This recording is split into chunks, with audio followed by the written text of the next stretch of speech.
ধোবাউড়ায় চোরাই বালু সহ ২৯টি লরি ও ট্রাক জব্দ। ধোবাউড়া উপজেলা প্রতিনিধি।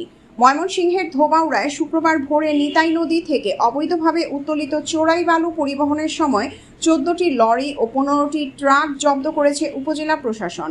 উপজেলা নির্বাহী অফিসার ইউএনও উজ্জ্বল হোসেনের নেতৃত্বে বাগবের ইউনিয়নের চারিয়াকান্দা এলাকায় এ অভিযান পরিচালিত হয়। ইউএনও উজ্জ্বল হোসেন জানান, নদী ও প্রাকৃতিক সম্পদ রক্ষার স্বার্থে এ ধরনের অভিযান অব্যাহত থাকবে। জব্দকৃত বালু উপজেলার বিভিন্ন মসজিদ, রাস্তা ও মাদ্রাসার উন্নয়ন কাজে ব্যবহার করা হচ্ছে।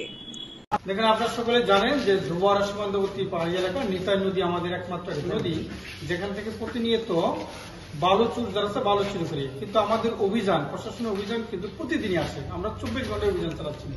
তারপরেও ফাঁক দিয়ে যারা রিয়েল বালু চুর আছে, পরিবহন কাজে সুযুক্ত আছে, তারা এই রাতের বেলা এই বালুগুলো নিয়ে প্রায় ২৪টা ট্রাক নিয়ে পালিয়ে যেতেছিল। তো আমরা কোন বাজারে না বললাম, ওখানে গিয়ে স্থানীয় জনগণ, আমি কিন্তু আমার প্রত্যেকটা অভিযানের শেষে আমি কিন্তু স্থানীয় জনগণের কাছে একটা আহ্বান জানাই যে আপনারা সহযোগিতা করেন, প্রশাসনের সহযোগিতা করেন। তো স্থানীয় জনগণের সহায়তায় কিন্তু এই লরি বাসগুলো আটক করা হয়। পরে আমরা আমাদের টিম নিয়ে ওই ১২ লরিগুলো যেগুলো আছে সবগুলো আমরা জব্দ করে আমাদের উপজেলা পরিষদে নিয়ে আসি। এখন এই বালু যারা পরিবহন করে, উত্তোলন করে, বিক্রি করে সবাই কিন্তু সমান অপরাধী। আমরা আইনে যে সর্বোচ্চ সাজা আছে সেটি আমরা প্রয়োগ করার চেষ্টা করব। আর আমি সকলকে জানিয়ে দিতে চাই, যারাই বালুর সাথে জড়িত থাকবেন তাদের কিন্তু আমরা ছাড় দিচ্ছি না। এই যে বালুর যারা ড্রাইভার আছেন, এখানে অনেকে ড্রাইভার আছে, আমি ড্রাইভারদেরকে বলবো আপনারা এই বালুর পেশা বাদ দিয়ে, যতদিন অবৈধভাবে আছে এই পেশাটা বাদ দিয়ে ভিন্ন পেশা গ্রহণ করেন। আর যদি একান্ত আমরা পরিবহন করতে হয়, এই গাড়িতে অন্য যেগুলো বৈধ আছে সেগুলো পরিবহন করবেন। তা আমরা বালু যারা পরিবহন করছে এবং যেহেতু মূল মালিক আমরা ধরতে পারিনি, আমাদের মোবাইল কোর্টের মাধ্যমে সাজা দিতে মূল মালিককে পাওয়া লাগে।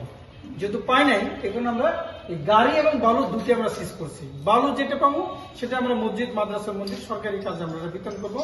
আর গাড়ি যারা আছে, যেহেতু সে পরিবহন করছে, অপরাধ উদ্ঘাটিত হয়েছে, বালু মহল আইনে আমরা তাকে সাজা দিয়ে দেবো। এই অভিযান কি অব্যাহত থাকবে? এই অভিযান শুধু অব্যাহত না, প্রতিদিনই আছে, চলমান থাকবে। আবারও স্থানীয় জনগণের কাছে আমি আশা করি আপনারা সহযোগিতা করতেছেন, আপনারা আরো ব্যাপকভাবে আমাদেরকে সহযোগিতা করবেন। যেখানেই লরি পাবেন আপনারা স্থানীয় জনগণ আটক করবেন, আমাদেরকে খবর দিয়ে দিবেন, আমরা এটা বিধিগত ব্যবস্থা নেব।